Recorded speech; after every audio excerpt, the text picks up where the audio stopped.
And a very good Monday morning, afternoon, evening, everyone. Joe Benigno back with you again. The The Pain podcast, Monday, April 7th, 2025. The Joe Benigno The Pain podcast brought to you by the Hackensack Brewing Company, by Anita Discount Tire, and, of course, our good friends at Manscaped. Before we get into things, again, let me just thank everybody that came at the live podcast at the Hackensack Brewing Company on Friday night. Tremendous night. Want to thank everybody. I'll see if I can get everybody in here. Vincent in Chicago, of course, my good buddy Kenny Scarabaggio, Steve, who came with him, of course, Joey and Clark, who gave up his busy dating schedule on a Friday night to come to the live podcast. Audie in Brooklyn. I know I'm missing people. We go right on down the line. Joey Jett was there. Joey in Yonkers came. Chris and Baldwin, and we thank Chris again for all the nice stuff he gave us, including the JB Marshall coffee again. Of course, Mikey and Yonkers, everybody. Stan, oh, that's right. Forgot about Stan in Westport, who was there. Everybody that came, we really, really thank every one of them. Justin was there. Everybody was there. So we thank them. And, hey, what can I tell you? The next live one will be sometime in July, and then we'll have one at the start of the football season, hopefully with a surprise guest. We're working on that right now for the football one coming up in September or maybe early October, whatever we have it.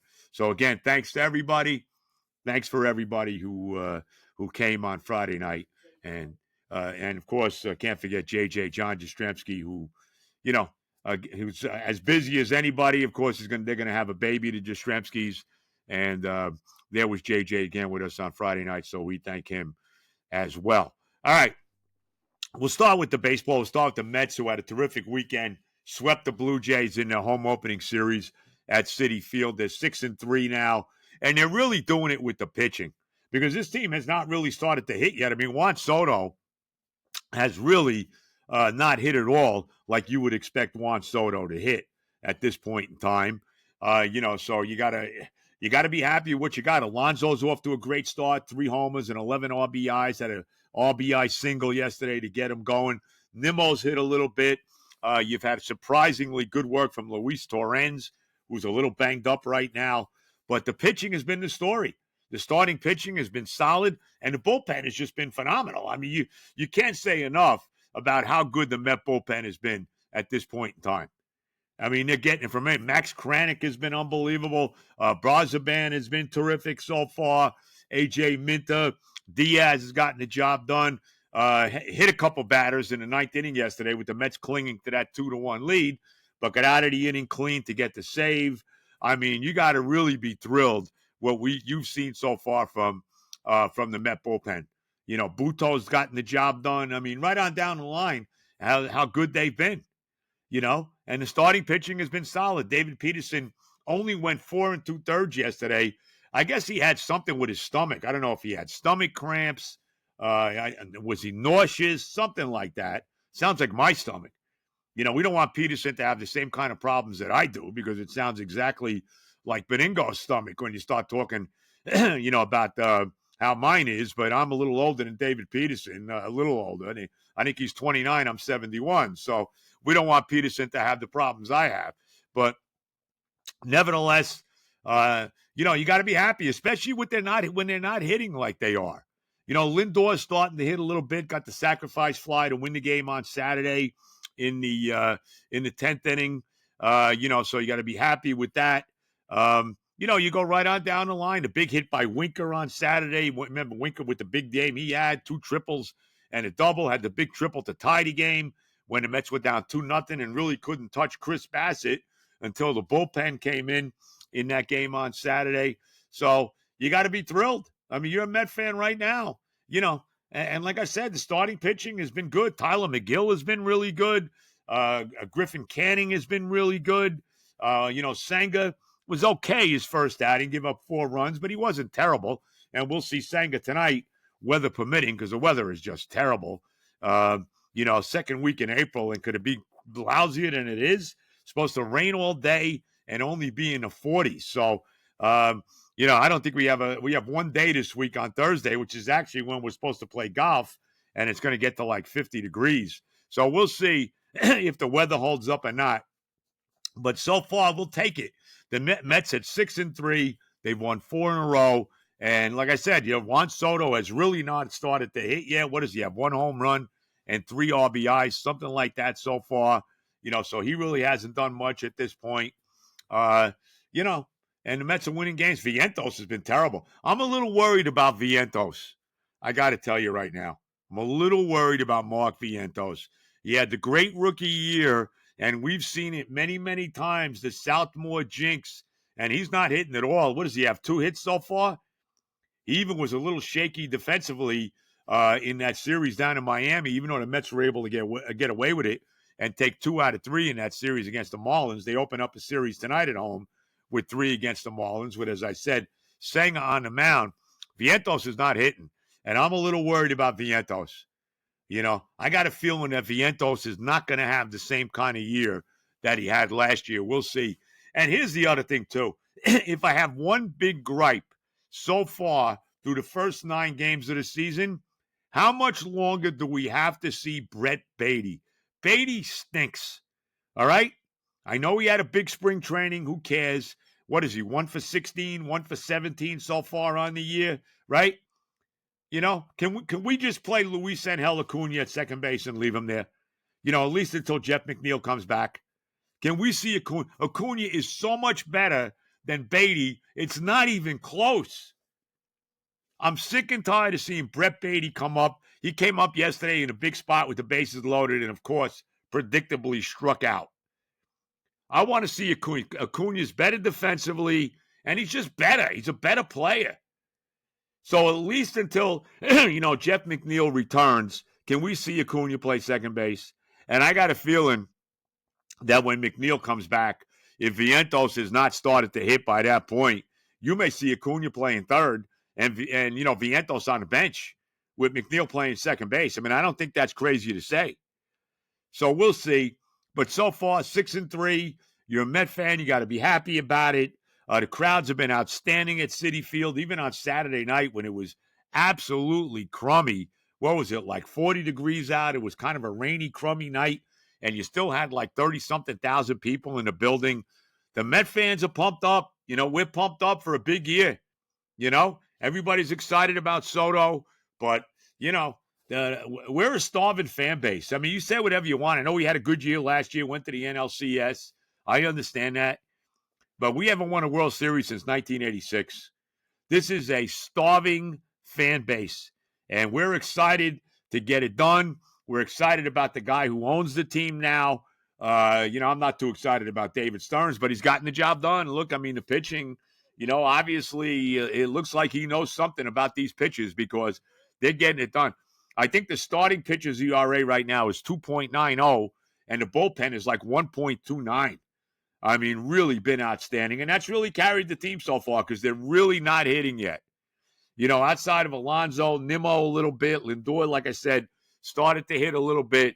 They're really not hitting. Luis Torrens has been pretty good, although he's banged up a little. Even Senga, this kid Sager, or however you say his name, Bob Seger, right? Whatever. I mean, he's been good. We had a big walk yesterday to start the 2-run rally. He got a base hit later on in the game as well. He's looked okay. He's looked okay filling in for Torrens. So we'll see where we go from here. 3-game series against the Marlins starting tonight. Like I said, Kodai Senga's on the mound tonight. It'll be Senga, Clay Holmes, and then McGill. And then the Mets are off Thursday. And then they start a Western trip where they go to Sacramento to play the Oakland A's. And then they go to Minnesota. So, but you'll take it. I think we all would have signed for a 6-3 start, especially with the slow start the hitters have got off to. So you'll certainly take it if you're a fan of the New York Mets. So we'll see where we go from here, but very happy to be 6-3 at this point in the season. Yankees have the same record. The Yankees are 6-3, same as the Mets. They took 2 out of 3 over the weekend in Pittsburgh against the Pirates. They open a series now with the Tigers, 3 games with the Tigers in Detroit. They lost the last game of the series yesterday They were down 4-1. They scored 3 runs in the bottom of the top of the ninth inning to tie the game, and then they lost it in the 11th inning, 5-4 to Pittsburgh. But how about Trent Grisham? I mean, we all know Judge has been unconscious so far. He's got 6 homers, 17 RBIs, whatever he's got. But how about Trent Grisham, who had a big 2-home-run game on Saturday? He got a big hit yesterday to tie the game in the ninth inning. He's got 9 RBIs already, too, for the Yankees. So Yankees off to a 6-3 start. They're getting the job done as well. They've been doing it hitting. They had that 20-run game when they scored when they hit 9 home runs on Saturday at Yankee Stadium against Milwaukee.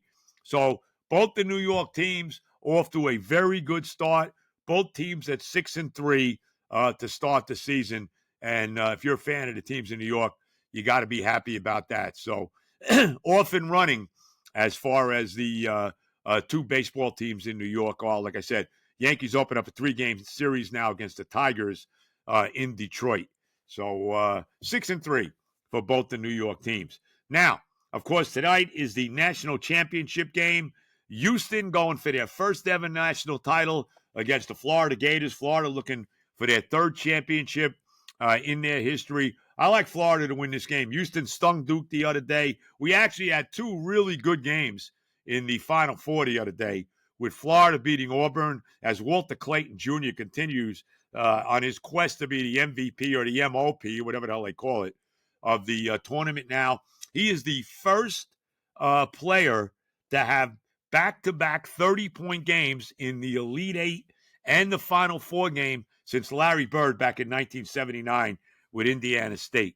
So we'll see how that plays out. Remember, Indiana State lost the final to Magic Johnson and Michigan State that year. And we'll see if Florida can avoid that and win. Houston, for all the great teams they've had over the years, the teams with Elvin Hayes back in the 60s, of course, Phi Slamma Jamma in the 80s. They've been to the Final Four a number of times. They've been to the championship game a couple times. They have never won an NCAA title. Guy Lewis, as good a coach as he was, never won one. Of course, they lost the back-to-back championship games in 83 and 84. Remember, of course, losing to North Carolina State, right? The Jimmy Valvano's NC State team in that monster upset in 83. And then they lost to Patrick Ewing in Georgetown in 1984. Remember, they had those Final Four teams with Elvin Hayes. Remember, you go all the way back with Houston to 1968. Remember, they beat UCLA. They were the first team to beat UCLA in the Lou Alcindor years. That classic game in the Astrodome, right? 50,000 people in the Astrodome. Houston won the game 71-69. Elvin Hayes had a monster game. He had 39 points in that game. Lou Alcindor, Kareem Abdul-Jabbar, of course, had hurt his eye in the previous game before that. Remember, and that's why he wore goggles basically in his entire career in the NBA. But remember, he hurt his eye and it really was very limited. Only had like 16 points in that game. And with that said, with Elvin Hayes having this monster game, they still won the game only by 2. And then remember, UCLA played them again in the Final Four and killed them. They beat them 101-69 on their way to their 2nd straight championship. Of course, Alcindor would win 3 and lose only 2 games in his entire college career. But so they've had some great teams at the University of Houston, but they've never won that championship. And we'll see if Calvin Sampson can finally get that done for the Houston Cougars tonight. I think that game kicks off at 9 o'clock tonight, of course, in San Antonio. Florida and Houston, 2 number 1 seeds. Florida going for their 3rd ever national championship, and Houston going for the 1st in their history. Now, speaking about the Final Four and the college basketball, how about the Yukon women yesterday, who just blew out South Carolina, beat them? Remember, let me go back to February. I'm sitting there on a Sunday afternoon. My wife is in Oxford, Mississippi, and that turned out to be a crazy day with all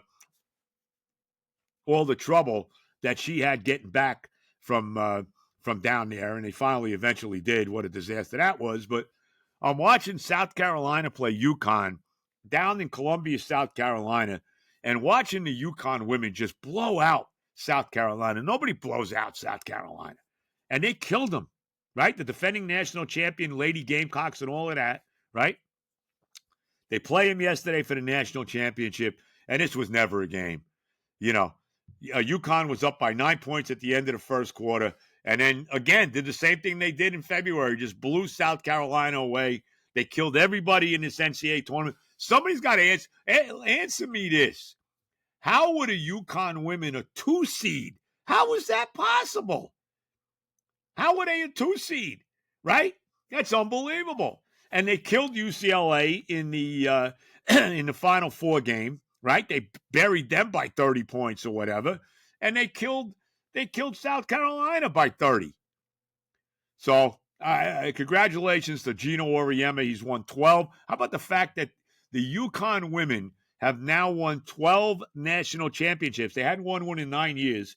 12 national championships, more than anybody in college basketball history. UCLA men have 11. John Wooden won 10. Jim Harrick won 1. That was 1995 for Harrick. And the Tennessee women with Pat Summitt and Kentucky men with a bunch of different coaches. The Kentucky men, Adolph Rupp won 4. Joe B. Hall won 1 in 1978. Rick Pitino won in 1996. Tubby Smith won in 1998. And then Calipari in 2012. So the Kentucky men and the Tennessee women both have 8. The Yukon women, more national championships than anybody in college basketball, men or women. How about that? And all 12 of them for the incomparable Gino Auriemma. Paige Beckers, leading the way, although the freshman Sarah Strong had a big game. She had 24 points. AZ Fudd had 24. And the Yukon defense was just unbelievable. South Carolina, like I said, never in this basketball game. So congratulations to the Yukon women as they win again their 12th national championship. It really is amazing what Gino Auriemma has done there. And how about that? And the fact that the men have won 6, right? The Yukon men have won 6 national championships. The women have won 12. Who would ever think that the University of Connecticut in Storrs, Connecticut, would be like the capital of college basketball? Think about that. When you think about, and I'm talking, let's just talk about the men right now. When you think of the blue bloods, as they call them in college basketball, you think of UCLA, you think of Kentucky, you think of North Carolina, you think of Duke, right? Kansas, this is who you're thinking about. Who would ever think that Yukon would be that? 12 championships for the women, 6 for the men. The only 2 schools that have more championships than the Yukon men are UCLA and Kentucky. They have 6. They have just as many as North Carolina, and they got 1 more than Duke. And they've won all of them. The men have won all of them since 1999, and the women have won all of them since 1995. It really is amazing what the combination of Gino Auriemma, obviously Jim Calhoun, who really was the guy that got the Yukon program off the map. He won 3 national championships. Remember in 2014, they won the one with Kevin Ollie as the head coach, and then the 2 back-to-back that they had in 23 and 24 with Danny Hurley. So it's just amazing. I mean, 25 years ago, nobody would have ever believed 30 years ago that the University of Connecticut would be one of the, top college basketball programs of all time, men and women. The women are obviously number 1, and the men are right up there with any of the top programs in college basketball history. It's just mind-boggling when you think about it. It really, really is. So congratulations to the Yukon women. Congratulations to Gino Auriemma. And we'll see tonight if Florida, who winds up holding up the trophy, either the Florida Gators or the Houston Cougars. Should be an interesting game in the championship game tonight in San Antonio. All right, Benigno, the Oda Pain podcast. Again, we want to thank everybody at the Hackensack Brewing Company for the great output on Friday night. Mike Jones, TJ, and everybody over there. Of course, Anita Discount Tire. I've told you for years. My son Johnny, he was there as well the other night. I want to thank him for coming. Of course, my daughter Erin and all that, who runs the show. But just tremendous the other night at the Brewing Company. But you need work done on your car, you need your car serviced in any way, you need tires, you need your car inspected, you know where to go. Anita Discount Tire in Rivervale, New Jersey, on Westwood Avenue. See Johnny, see Harry, and they will take care of you there. They do just a phenomenal job. And then, of course, our good friends at Manscaped. Now, um, the we have the National Testicular Cancer Awareness Month for the month of April. And we all know what a terrible thing cancer is, and testicular cancer when it comes to men. And did you know that one man every hour, every day is diagnosed with testicular cancer? In fact, it's the most common form of cancer among men 15 to 35. And as I said, April is National Cancer Awareness Month, which is why I want to take a second to talk about men's health issues. It's very important to every one of us. And Manscaped is right at the forefront of all of this. Manscaped just dropped a special edition bundle that helps support an amazing cause, the TCS Ball Hero Bundle, and includes the Lawnmower 5.0 Ultra, the TCS Special Edition, and the Special Edition TCS Boxers 2.0. You know, I've told you about the underwear. Now they got these boxers. I've had the regular ones, the jockey type shorts, which I I think are tremendous. I mean, I've talked about it, how they keep your balls in place. They're great for golf and all that. Now you got the 2.0 TCS boxers, just tremendous. Join the over 12 million men worldwide who trust Manscaped. Use the code PAIN, that's PAIN, for 20% off and free shipping at manscaped.com. I've talked about the 5.0 Ultra. You know how much I love it. It gives you the look of extra inches. You got your whole area down there trimmed the way you need it. And like I said, you know, even if it's only an illusion, the extra inches is what you need. We all love that. She'll love it. You love it. Everybody loves it. Unbelievable. And it's cordless. It's waterproof. It makes trimming a breeze. I've been using it for a while now, and I can't say enough about it. So check it out. And remember, the trimmer features the dual skin-safe blade heads, now accompanied by an updated trimmer blade and interchangeable foil blades for enhanced performance. The whole deal. Check it out. The TCS Lawnmower 5.0. I mean, it's great. It also features a constant RPM motor all the way down. Even as the battery begins to wane, you won't experience any loss of performance. It's just absolutely tremendous. So check it out for Testicular Cancer Society Ball Hero Bundle. Check it out. Cancer Awareness Month. And Manscaped does it better than anybody. Just remember, and you check. All you got to do is say the password PAIN for 20% off and free shipping at manscaped.com. And don't forget, check out the shampoo and conditioner. I use it as a body wash as well. I absolutely freaking love it. Can't wait to take a shower just to use it. I mean, it's unbelievable. I smell good. My wife actually thinks I look good, which is, thank God she does. Sometimes I always mention, sometimes I think she has glaucoma. But check out the Manscaped, and nobody does it better than them. All right. Yesterday, got to talk about this. Yesterday on the island, Alex Ovechkin scored his 895th career goal, breaking Wayne Gretzky's record for most goals in a hockey career in the 4-1 loss to the Islanders at UBS Arena. Gretzky was there. Gary Bettman was there.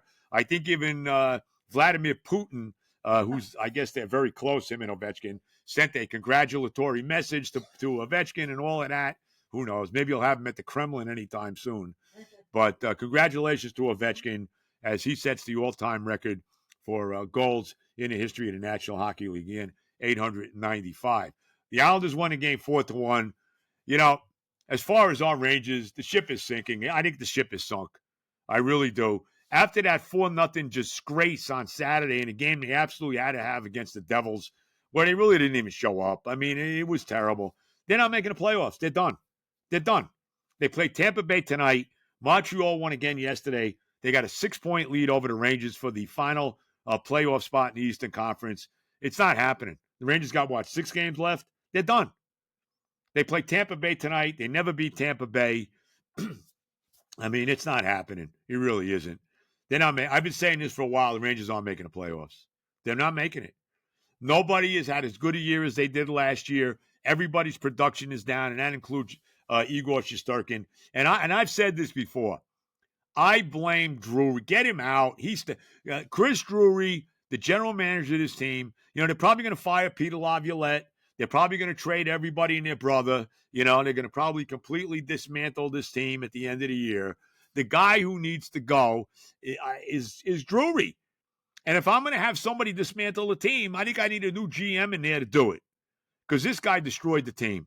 Let's be honest about it. He got rid of Barclay Goodrow before the season started in the offseason. That did not sit well with anybody in the locker room. And then once the season started, and I've said this a number of times, the Rangers got off to a decent start. And then Drury says, we're open for business. We're trading everybody. We want to trade Trouba, which they eventually did. They want to trade Chris Kreider, which has still not happened and isn't going to happen this year. Maybe in the offseason, they're going to get rid of him. He hasn't had a good year. He still has 20 goals this year, by the way. Let me just say that. Even in a bad year, still wound up with 20 goals. By the way, only Rod Gilbert has more 20-goal seasons as a Ranger than Kreider. Gilbert did it 12 times. Kreider's done it 10 times. One more than the great John Rattel. And, of course, the Rangers traded him, too, as we all know, in that terrible trade to the Bruins, 50 years ago. But, it's been a terrible year for the Rangers. There's no other way to say it. And there's going to be big changes in this team. And the biggest change needs to be the general manager. It's time to get Drury the hell out of here.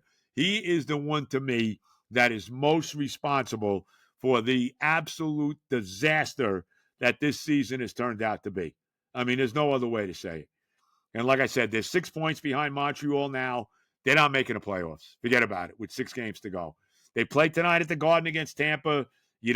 I have no confidence. It's not happening. It's just not happening. So 1 year after winning the President's Trophy and getting to the Final Four of hockey before they flamed out against Florida, they're not even making the playoffs this year. Last year was their year to win. It really was. And in typical fashion of the teams I root for, they didn't. That's it. That's the bottom line. What else can I say? Now, as far as the Knicks, Jalen Brunson came back last night. They beat up on Phoenix, winning their 50th games, the third straight year they've won 50-plus games. But the bottom line on the Knicks is, can they beat the Boston Celtics in the second round of the playoffs? They're pretty much locked in for that third seed right now. Boston's pretty much locked in for the second seed. They play Boston this week. I believe that game is tomorrow at the Garden. But, I mean, can they show you some life? Can they finally beat the Celtics? But it doesn't even matter.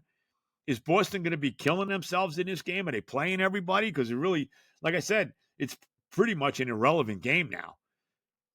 As they're locked into that 2 seed behind Cleveland as well. And right now, the Knicks are on a collision course to play Boston in the second round of the playoffs.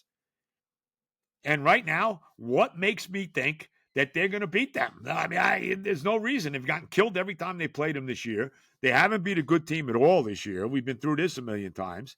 So we'll see. We'll see. We'll see who the Knicks play in the first round. Maybe Milwaukee. Probably Milwaukee should beat them, but we'll see. And right now, the Knicks are on a collision course to go out for the third year in a row in the second round of the playoffs. They lost 2 years they lost in the second round 2 years ago to Miami. They lost in the second round last year to Indiana. And now we'll see what they do. They are healthy. Everybody's back. And Anunoby's been tremendous with Brunson out. Bridges has played well with Brunson out as well. Even Mitchell Robinson's healthy now. Don't hold your breath for that. He's always ready to get hurt at a moment's notice. But the bottom line is this. Does anybody think that they're going to get out of the second round again and beat the Boston Celtics in a 7-game series? What makes me think that's going to happen? It's not happening. So the Rangers will not make the playoffs, as I've been saying for 3 months now, and the Knicks will go out in the second round of the playoffs, as I've been saying for a while now. So we'll see how it all plays out. But my one hope I have is the Mets. The Mets are going to have a good season. The problem with the Mets is they can have a better regular season than they did last year, and I expect that they will. They'll win something like 90-something games. But they need to get to the World Series and win it. And if they don't, well, what good is all those wins? Remember a couple of years ago when they won 101 games, only the third team in Met history to win over 100 games, won 101 games, and then lost in the first series against San Diego. What a disaster that was, losing 2 out of 3 at Citi Field. So we'll see. But national championship game tonight, you got that. You got the Mets tonight. You got the Yankees tonight. Hopefully the Mets will play with the weather being crummy. So enjoy the sports. God bless you. And thanks again for everybody who came out to the Brewing Company on Friday. As always, all the love and God bless America.